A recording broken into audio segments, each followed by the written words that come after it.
नैवेद्य करायचं आहे बाप्पांसाठी पण आणि स्वामी समर्थांसाठी, कारण आज गुरुवार आणि संकष्टी चतुर्थी आलेली आहे. तर उकडीचे मोदक करणार आहे, तांदळाचे उकडीचे मोदक. तर काही जणांना ते अवघड वाटतात करायला, पण सोपे आहे, दाखवते मी ती पद्धत. आणि हाताने पण कळ्या काही जणांना पाडता येत नाही, तर त्याही दाखवते. जर कळ्या पाडता येत नसेल तर काय करावं तेही दाखवते. तर सुरुवात करायला पाहिजे, कारण आज चंद्रोदय देखील लवकरच आहे, त्यामुळे आवरायला पाहिजेत नाही. नमस्कार, मी पद्मजा, राजाराणीज वर्ल्ड या आपल्या यूट्यूब चॅनलवर मी आपल्या सर्वांचं मनापासून स्वागत करते.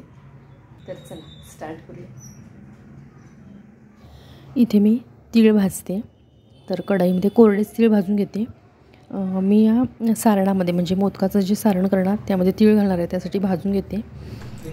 तर तीळ भाजायला काय वेळ लागत नाही. आता उडाल्या चटचट असा आवाज येतो आहे, भाजलेत. तर ते तीळ काढून घेतले आणि त्याच कढईत थोडंसं तूप घातलं. आता त्यावरच हे नारळाचा जो किस करून घेतलेला आहे तो घालून घेते. तर या बाऊलने हे 3 बाऊल मी नारळाचा किस घेतलेला आहे. आता तुपामध्ये आधी जरा वेळ तो भाजून घ्यायचा, म्हणजे काय होतं की जो काय पाण्याचा अंश असतो खोबऱ्यामध्ये, ओल्या खोबऱ्यामध्ये पाण्याचा अंश असतो, तर तो पूर्णपणे पाण्याचा अंश उडून जातो. आणि दुसऱ्या दिवशी जर मोदक राहिला तर त्याचं असं पाणी वगैरे असं निघतं, तसं पाणी वगैरे होत नाही. तर पूर्ण आधी भाजून घ्यायचा आणि मगच गूळ घालून घ्यायचा. आता पूर्ण हा भाजून घेते, कोरडं असं केल्यासारखं करायचं आणि मग गूळ घालून घ्यायचं. तर गूळही प्रमाणाने घालते, तर मग एखाद्या वेळेला कमी गोड, काही वेळेला जास्त गोड असं होऊ शकतं. त्यामुळे इथे पण हे मी गूळ मोजून घेतलेलं आहे. तर 3 बाऊल मी खोबऱ्याचा किस घेतलेला, तर त्याला 1.5 बाऊल मी गूळ घेतलेला आहे. आता हे आपल्याला प्रमाणानुसार घ्यायचं, गोडीप्रमाणे. म्हणजे आपल्याला एखाद्याला 1.25 बाऊल घालेल, एखादा 1च बाऊल घालेल, एखाद्याला 2 बाऊल लागत असतील. तर हे आपल्याला ज्याप्रमाणे आपण गोड घरात प्रत्येकाला लागतं एक ठराविक ह्याने, तर त्याप्रमाणे घालायचं. मी 1.5 बाऊल घातला आणि मग यात थोडंसं मीठही घालून घेतलेलं आहे, ते घ्यायचं राहून गेलेलं आहे. तर मीठ थोडंसं घालून घ्यायचं, आमच्याकडे म्हणतात सारणात मीठ घालायचं. आणि तीळ घातलेत मगाशी भाजून घेतलेले ते, आणि वेलची पूड, जायफळ पूड. तर हे पहिलं फुलपात्र पाणी घातलेलं आहे आणि हे दुसरं फुलपात्र, हे अशी 2 फुलपात्र पाणी घातलेलं आहे. आणि याच फुलपात्राने मी पीठ घेणार. तर पीठ किती घ्यायचं ते दाखवते. तर तोपर्यंत पाण्याला उकळी येऊ दे. तर पीठ वगैरे मी चाळून घेते आणि यामध्ये मी अर्धा चमचा मीठ टाकते, उकळी आली ना पाण्याला. आणि तूप टाकायचं.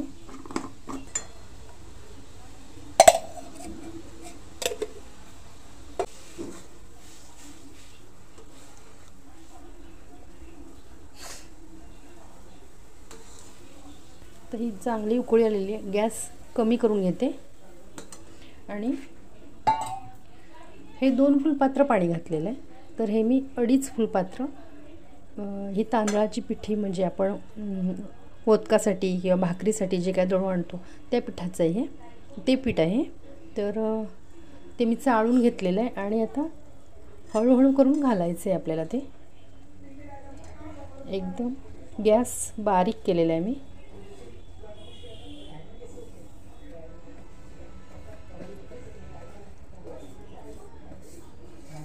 अशा प्रकारे सगळं घालून घ्यायचं आधी आणि पाण्यामध्ये पीठ हे मिक्स करायचं.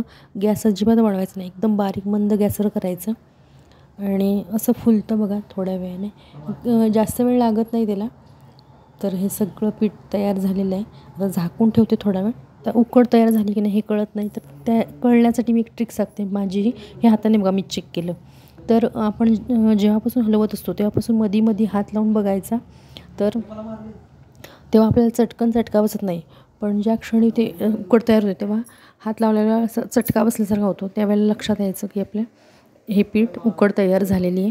आता ती उकड थोडा वेळ मी झाकून ठेवलेली आहे आणि आता मळायला घेतलेली आहे. कोमट पाणी घेतले म्हणजे आपल्या हाताला सोसवेल, सहन होईल इतपत ते पाणी घ्यायचं. आणि माझं हे इथे पीठ मळून झालेलं आहे.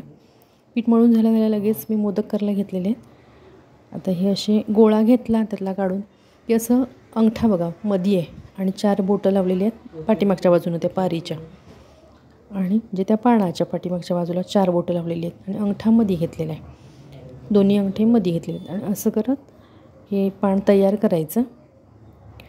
आणि हे पीठ झालं मऊसूद अगदी पीठ मळून घ्यायचं, म्हणजे अगदी लोण्यासारखं असं मस्तपैकी मऊ एकदम पीठ मळून घ्यायचं, म्हणजे छान पारी करता येते आपल्याला. तर अशी आपल्या छोटा गोळा किंवा मोठा गोळा आपल्याला ज्याप्रमाणे मोदक पाहिजेत त्याप्रमाणे आपण पारी करून घ्यायचे. आणि हर्षदा पण बसली आहे माझ्याबरोबर करायला. ती म्हटली मी पण करते, बघूया मला कसे येतात काय, जमतात काय. त्यामुळे ती बसलेली आहे माझ्यासोबत. तर आता हे मी यामध्ये सारण घालून घेतलेलं आहे. काही जण आधी त्या कळ्या पडतात, पाकळ्या अशा, आणि मग हे करतात, सारण घालून घेतात. तर मी आधी सारण घालून घेते आणि मग पाकळ्या पाडते. तर आता मी माझी पद्धत दाखवते. ही बघा, अशी मी पाकळी पाडून घेते. तर अशा छानपैकी तयार करत जायचं. आणि अगदी कॉन्फिडन्सनं करायचं. सुरुवातीपासूनच हे लक्षात घ्यायचं की मी करणार, छान होईल ह्या येणेच करायला घ्यायचं. सुरुवातीला कोणताही पदार्थ ट्रिक एखादी वापरली, लक्षात आली आपल्या की बाबा काय करावं लागतं, की तो पदार्थ जमतो. तर आधीच मला येणार नाही किंवा नाही मला हे जमत, अवघड आहे, आपण ऐकलेलं असतं की उकडीचे मोदक अवघड असतात, हे आधी मनातलं काढून टाकायचं आणि करून बघायचे, नक्कीच येणार. आणि प्रमाण सुरुवातीला घेताना, जेव्हा आपण शिकतो, पहिल्या सुरुवातीला करतो, तेव्हा कुठल्याही पदार्थाचं प्रमाण कमी घ्या, कमी प्रमाणात घ्या आणि ते करून बघा. जमतं. एखाद दुसऱ्या वेळेला बिघडेल, पण तिसऱ्या वेळेला तरी येईल, असं होईल. पण अवघड अजिबात नसतं. एकदा जमलं आपल्याला करायची असते ती गोष्ट, पण येत नाही ह्या ह्याच्यात आपण बसतो, येत नाही असं होत नाही. तर आपण प्रयत्न करायचा. तर मी दाखवलेल्या पद्धतीने करा. आता मी हे हाताने पाकळ्या पाडलेल्या आहेत किंवा कळ्या पाडलेल्या आहेत. तर हे असं बोटाने हाताच्या तळव्यावर ठेवायचा तो मोदक आणि बोटाच्या साहाय्याने अलगदपणे त्या कळ्या सगळ्या पाकळ्या त्या मिटवून घ्यायच्या अशा. मग मस्तपैकी असा मोदक तयार होतो. शिस्तीत अगदी नाजूकपणे करायचं. आणि एकदा येत असेल की मग वेळ लागत नाही. तर बघा, असा मोदक तयार झाला आहे. तर हा उकडीचा आपला तांदळाचा मोदक बाप्पांसाठी तयार झालेला आहे. आणि आता लागणार आहेत, आता गणपती बाप्पा येणार आहेत, तर लागणार सगळ्यांनाच. तर त्यासाठी मी दाखवते. आता हा दाखवते ना, तो ज्यांना हाताने पाडता येत नाही कळ्या किंवा पाकळ्या, तर त्यांच्यासाठी दाखवते की बाबा हाताने नाही करता येत, बोटाच्या साहाय्याने नाही पाडता येत, तर कसा करायचा ते दाखवते. आता यात हर्षदाने पण काही केलेले मोदक आहेत. त्यात छोटा वगैरे तिथे दिसतो आहे ना, तो हर्षदाने केलेला आहे. तर हे बघा, हे वरती असं जास्त जे सारण राहतं ते काढून टाकायचं असल्या मोदकाला, कारण मग ते तोंडात ते तसंच येणार, पीठ येणार. तर असं पातळ बाजूने थोडंसं पातळ, जास्त पण करू नका, कारण पुढचं जेव्हा करायचं तेव्हा त्याला मग हे होऊन पडेल. तर थोडंसं आपण मोदक ज्याप्रमाणे करतो त्याप्रमाणे मोदकाप्रमाणे आकार द्यायचं आणि वरचं पीठ काढून टाकायचं. असं जसं गोल फिरवत जाऊ तसं ते वरती येत राहतं पीठ. आणि आपल्याला मोदकाचा आकार द्यायचा आपण हाताने. आणि वरचं जाड मात्र ठेवू नका. आणि चमचा घ्यायचा आणि चमच्याला तेल किंवा तूप लावा आणि असे चमच्याने हे पाडा याला पाकळ्या. तर हे सोपं असतं, हे काही जड नाही, फक्त आकार मोदकाचा व्यवस्थित देता आला पाहिजे. आणि त्याला मग अशा पाकळ्या करायच्या आपण. छान होतो तो पण मोदक. तर हर्षदा मागापासून तशीच करते. ती म्हटली मी असं करून बघते, तर ती तशी करते. तर म्हटलं तुम्हाला पण शेअर करावं. तर तिने दाखवलं, मला लक्षात आलं, म्हटलं हिला येत नाही असं हाताने, ती नंतर कदाचित शिकेल तर बघून, पण तिला येत नाही म्हटलं करायचं होतं. तर तिला म्हटलं असं चमच्याने कर. तर तिने केल्यावर माझ्याही लक्षात आलं की आपणही दाखवावं तुम्हाला, म्हणून मी दाखवते हे. तर असं चमच्याने केलं तरी चालतं. काही जण साच्याने पण करतात, पण काही जण म्हणतात की साच्याने असं ते मधी पीठ जास्त लागतं, म्हणजे वरती जे आपण टोक काढतो ना तिथे पीठ जास्त लागतं. तर असं करून बघा, पीठ कमी करायचं तिथे आणि असे करून बघायचे. आणि त्यामुळे आजचे मोदक हे वेगवेगळ्या आकाराचे झालेले आहेत, कारण हर्षद आणि मी आम्ही दोघी करतो आहे. आणि हे हाताने केलेले बघा, अशा कळ्या आपल्याला हाताने नंतर असे व्यवस्थित करून घेता, एकदम जोडून घेतल्या की हाताने करून घेता येतात. तर आजचे मोदक हे मिक्स आकाराचे, वेगवेगळ्या आकाराचे असे तयार झालेले आहेत. तर बाकीचे सगळे मोदकही तयार करून घेतो आम्ही आणि मग उकडायला ठेवते. करून बघा नक्की यावर्षी गणपतीसाठी. तर हे सगळे मोदक तयार झालेत बघा. आकार वेगवेगळे दिसत आहेत ना सगळे, एक मोठा, एक लहान, एक मध्यम, वेगवेगळे दिसत आहेत. तर आता उकडायला ठेवते, मग उकडून झाले की दाखवते कसे तयार झालेले आहेत ते.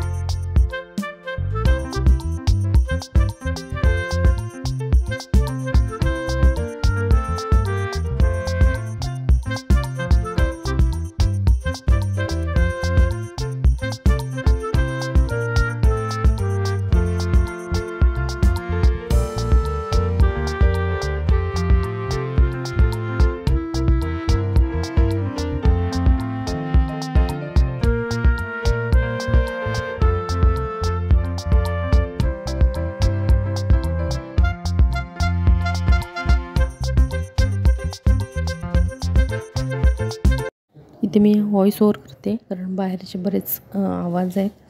तर आवरलेलं आहे माझं आणि बाप्पांची आरती नैवेद्य झालेलं आहे. आणि उद्या शुक्रवार आहे, तर शुक्रवारची पण थोडीशी तयारी करून झोपते म्हणजे उद्या सकाळी जरा बरं पडतं. तर आजचा व्हिडिओ आवडल्यास नक्की लाईक, शेअर आणि आपल्या यूट्यूब चॅनलला अजूनही सबस्क्राईब केलं नसल्यास प्लीज सबस्क्राईब करा, किंवा हा व्हिडिओ तुम्ही नवीनच पाहत असल्यास प्लीज सबस्क्राईब करा. पुन्हा भेटू अशाच एका नवीन व्हिडिओसोबत. तोपर्यंत नमस्कार.